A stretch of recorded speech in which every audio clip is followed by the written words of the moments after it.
नमस्ते मित्रों, मेरा नाम डॉक्टर गौरांग मोदी है और मैं ऑन्कोविन कैंसर सेंटर अहमदाबाद में एज अ हिमेटो ऑन्कोलॉजिस्ट हूँ। मित्रों, आज के वीडियो में हम देखेंगे कि आईटीपी जैसा रेयर रोग है उसकी नई ट्रीटमेंट क्या क्या अवेलेबल है। मित्रों, नई ट्रीटमेंट में दो प्रकार की ट्रीटमेंट है जिसको बोलते हैं टीपीओ एगोनिस्ट,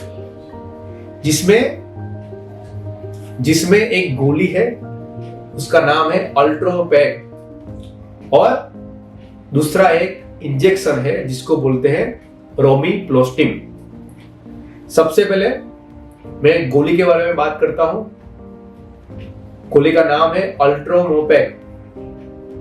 अल्ट्रोमोपैक जो है उससे प्लेटलेट बढ़ जाए ऐसी संभावना 60 से 90% तक है, और यूजुअली प्लेटलेट 1 to 2 वीक में बढ़ना शुरू हो जाते हैं। उसका डोज 50 मिलीग्राम से हम चालू कर सकते हैं एडल्ट में, और 75 तक ले जा सकते हैं।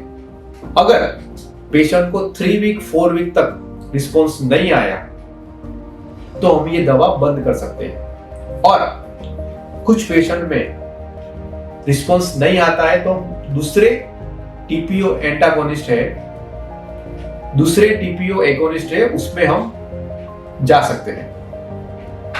ये दवा की जो साइड इफेक्ट है उसमें कुछ पेशेंट में लीवर के एंजाइम बढ़ जाना, हेडेक होना, वीकनेस होना, ऐसी छोटी मोटी साइड इफेक्ट है जो रेगुलर मॉनिटरिंग से पिकअप हो सकती है।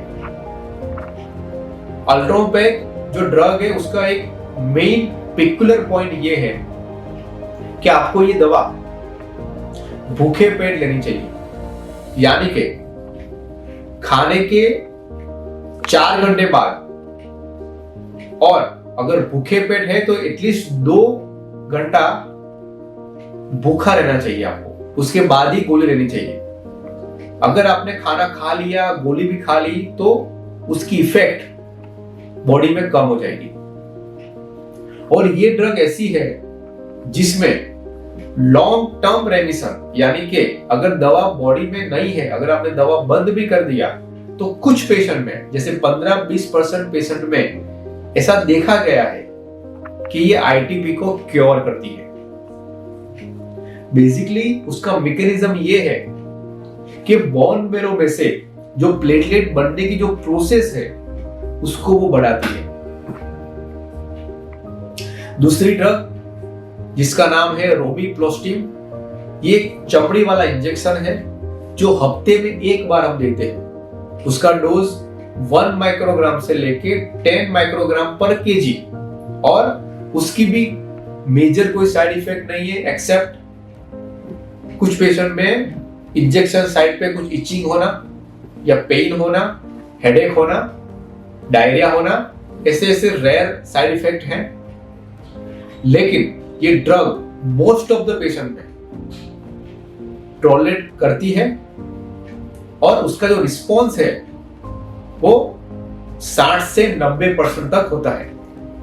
और मोस्ट ऑफ द पेशेंट में हम जो देखते हैं उसमें प्लेटलेट का रिस्पॉन्स 1 से 2 हफ्तों में आ जाता है। अगर कोई पेशेंट में हमने पहले अल्ट्रोमोपैक यूज किया है तो कुछ पेशेंट में हम रोमिप्लोस्टिम पे स्विच कर सकते हैं, और कुछ पेशेंट में जिसमें रोमिप्लोस्टिम पहले लिया है उसके बाद उस पेशेंट को अगर रिस्पॉन्स नहीं आया तो अल्ट्रोमोपैक पे शिफ्ट कर सकते हैं। ऐसे करने से 50 to 60% चांस है कि मरीज को रिस्पॉन्स आ सकता है।